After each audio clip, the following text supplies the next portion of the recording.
Hello everyone, I am Sonal Gupta from विद्यालय academy. आज हम इस वीडियो में एक बहुत ही इंटरेस्टिंग और एक बहुत ही इम्पॉर्टेंट डिस्कशन करने वाले हैं, जो कि है 60 days study plan for UGC net and set exam. और अगर आप जी सेट एस्पिरेंट हैं तो ये वीडियो आपके लिए बहुत बहुत बहुत इंपॉर्टेंट होने वाली है, इसलिए इस वीडियो को एंड तक ज़रूर देखिएगा। इस वीडियो में हमारा जो मेन फोकस रहेगा वो ये है कि हमें कैसे 60 डेज में हमारे पूरे सिलेबस पेपर 1 और पेपर 2 को इस तरीके से फ्रेम करना है कि हम उसे one time read plus one time revision कर सके, जिससे कि हमारे पास एम्पल ऑफ टाइम हो कि हम प्रीवियस पेपर्स को, मॉक टेस्ट को और काफ़ी सारे पेपर्स एंड प्रैक्टिस क्वेश्चंस को सॉल्व कर सके। एंड इफ़ जी सेट की बात करें, क्योंकि आपकी एग्ज़ाम 15 ऑफ नवंबर को शेड्यूल्ड है, तो आपके पास 15 डेज का बफर टाइम होगा कि आप अपने जो वीक यूनिट्स हैं उन्हें वापस रिवाइज कर सकें, उन पर वर्क कर सकें और प्रैक्टिस क्वेश्चंस को सॉल्व कर सकें। चलिए शुरू करते हैं एंड पूरे स्टडी प्लान को कैसे यूज़ करना है, कैसे कंसिस्टेंसी मेंटेन करना है और क्या स्टडी प्लान है वो देखते हैं। But before starting, don't forget to join our Telegram channel and Discord server to get all the study material in regional languages. You can also WhatsApp us for other inquiries. चलिए हमारे study plan के साथ आगे बढ़ते हैं।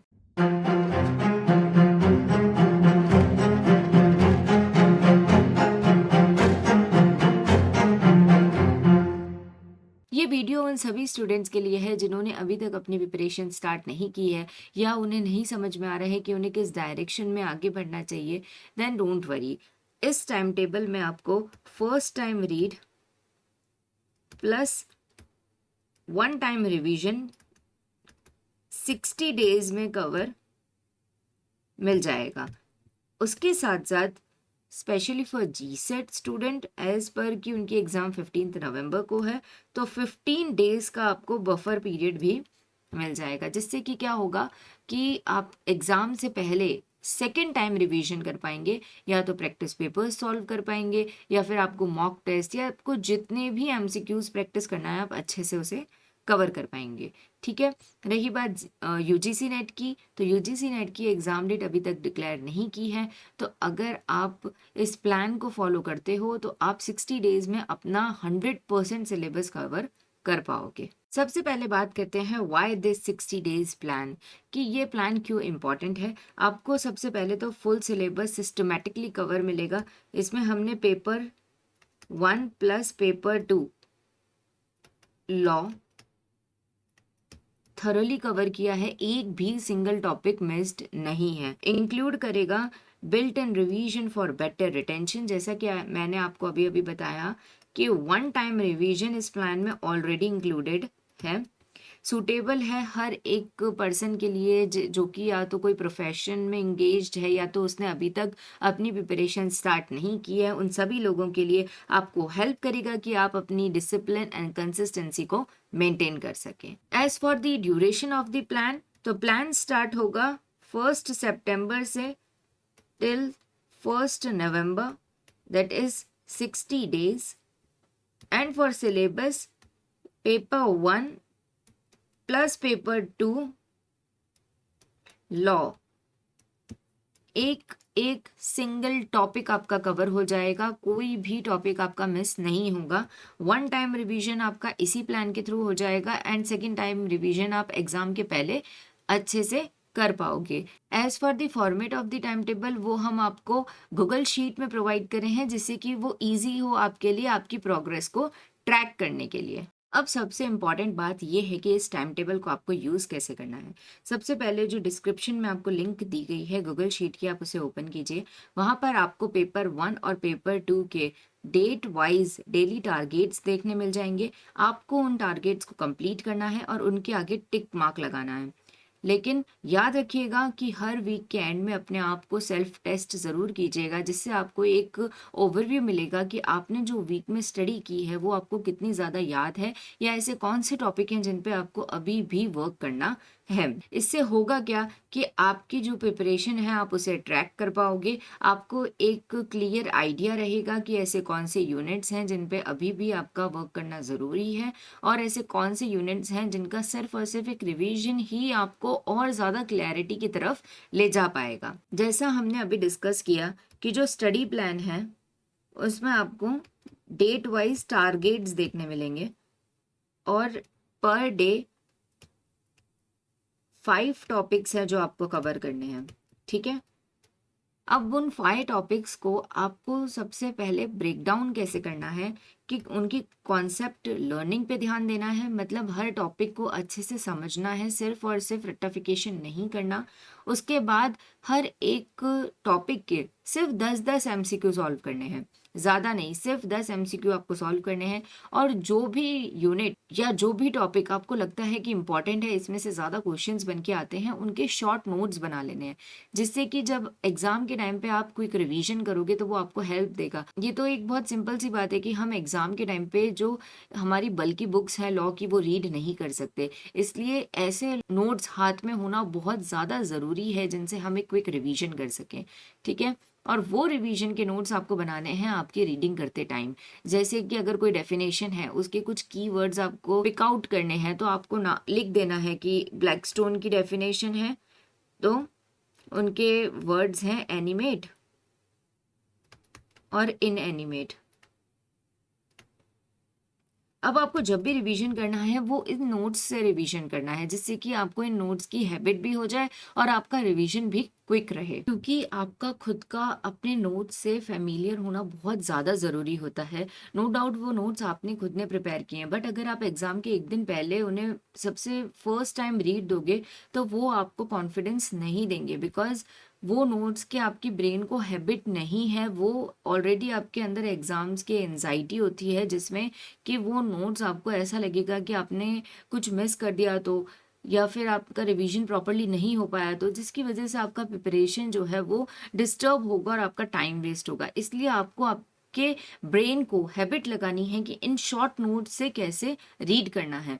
And second thing, आप ऐसा नहीं कि आप रिवीजन करते टाइम सिर्फ और सिर्फ नोट्स बनाने पे ही लग जाओ, ऐसा नहीं करना है, वरना आपका टाइम टेबल कभी भी फॉलो नहीं हो पाएगा, कंसिस्टेंसी मेंटेन नहीं रहेगी और प्रिपरेशन टाइम तक कंप्लीट नहीं हो पाएगी।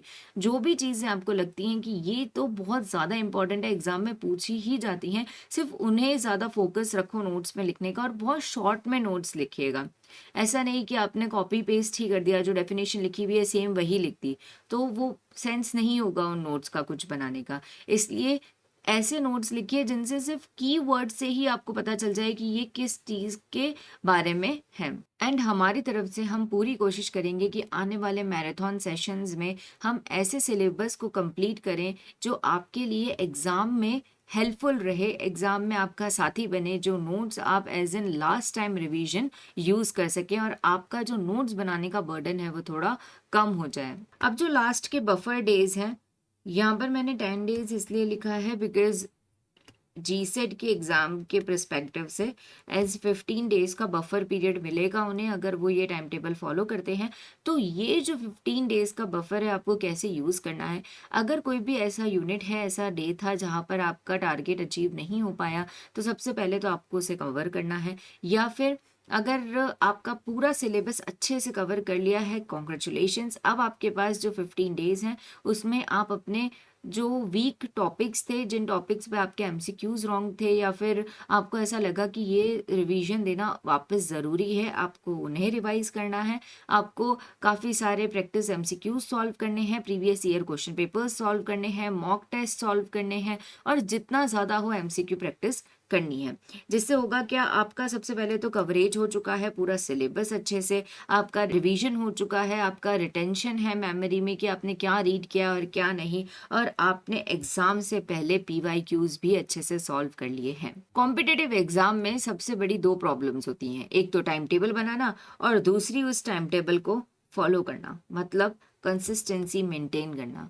टाइम टेबल बनाने की प्रॉब्लम मैंने सॉल्व की है, अब कंसिस्टेंसी मेंटेन करना आपका काम है। पूरा ट्राई कीजिए कि एक दिन से ज़्यादा कोई भी दिन स्किप ना हो, कंसिस्टेंसी मेंटेन रहे। एंड इन केस किसी भी रीज़न से अगर आपका कोई डे मिस भी हो जाता है तो आप उसे सेकेंड डे पे अगर कवर कर सकते हैं, वेल एंड गुड, बहुत अच्छी बात है। आप एक्स्ट्रा एफर्ट्स दे रहे हो, you should appreciate your self. और इफ़ अगर आप नहीं कवर कर सकते हो, इट्स ओके, आप उस टॉपिक को मूव कर दीजिए लास्ट डे पे। पर आपको पूरी कोशिश करनी है कि जो टारगेट जिस दिन सेट है आपको उसी दिन कंप्लीट करना है। बिकॉज आप जितने टारगेट्स को नीचे ड्रैग करोगे उतने ही डेज आपके जो प्रैक्टिस के लिए हैं, एमसीक्यू प्रैक्टिस और प्रीवियस ईयर प्रैक्टिस के लिए, वो कम होते चले जाएंगे और आपके पास टाइम नहीं बचेगा इतना कि आप अपने जो भी वीकर यूनिट्स थे उन पे वापस वर्क कर सको। इसलिए जिस दिन जो सेट है उस दिन उसे कंप्लीट करने की पूरी कोशिश कीजिएगा। अगर बाय चांस नहीं हो पाता है तो जो टाइम टेबल सेट है उसे अपने स्टैंडर्ड से या अपने प्रोडक्टिव आवर्स के अकॉर्डिंग, अपने लर्निंग स्टेटस के अकॉर्डिंग आप थोड़ा बहुत चेंज कर सकते हैं। बट मेक श्योर कीजिएगा, स्पेशली जीसेट स्टूडेंट की बात कर रही हूँ मैं, बिकॉज उनकी एग्ज़ाम 15 नवंबर को है, उनके पास बहुत लिमिटेड टाइम है, कि आप ईच डे एटलीस्ट 5 टॉपिक्स को कवर करें, पेपर 1 एंड पेपर 2 को मिला के। क्योंकि जितने डेज कम होते चले जाएंगे उतना ही ये जो यूनिट का नंबर है वो इंक्रीज होता जाएगा और कोप अप करना उतना मुश्किल हो जाएगा। Don't forget to check the link in description, जहां आपको गूगल शीट की लिंक मिल जाएगी, आप वहां से टाइम टेबल को डाउनलोड कर सकते हैं। लेकिन एक बात मैं आपको जाते जाते यही कहना चाहूँगी कि 60 डेज़ का फोकस आपका फ्यूचर ब्राइट कर सकता है। क्योंकि कंसिस्टेंसी जो है वो की है। मोटिवेशन को मत ढूंढिए, कंसिस्टेंसी को मेंटेन कीजिए। क्योंकि हर एक पेज, हर एक क्वेश्चन जो आप आज सॉल्व कर रहे हैं वो आपको आपके सपने की एक तरफ आगे लेके जाने वाला है। प्रिपरेशन तो थाउजेंड्स ऑफ पीपल करने वाले हैं, लेकिन जो कंसिस्टेंसी मेंटेन कर पाते हैं, जो रोज प्रैक्टिस कर पाते हैं, सिर्फ वही सक्सीड कर पाते हैं। इसलिए हमें उनमें से एक बनना है और हमें सक्सेस चाहिए। ये एग्ज़ाम को हमें एक ही अटेम्प्ट में क्लियर करना है। और इन केस अगर ये हमारा सेकेंड अटेम्प्ट है, थर्ड अटेम्प्ट है, कोई बात नहीं, लेकिन ये हमारा लास्ट अटेम्प्ट होगा और हम इस एग्ज़ाम को इसी अटेम्प्ट में क्रैक करेंगे। ये हमें फिक्स करना है हमारे माइंड में। आई होप ये टाइम टेबल जो यहाँ से प्रोवाइड किया गया है वो आपके लिए वर्क करे और आपकी प्रिपरेशन को अच्छा बनाने में हेल्प करे। अगर आपको ये वीडियो पसंद आई हो तो don't forget to drop a like, comment and subscribe to Vidyalaya academy. मिलते हैं हमारी अगली वीडियो में। Till then take care and study well.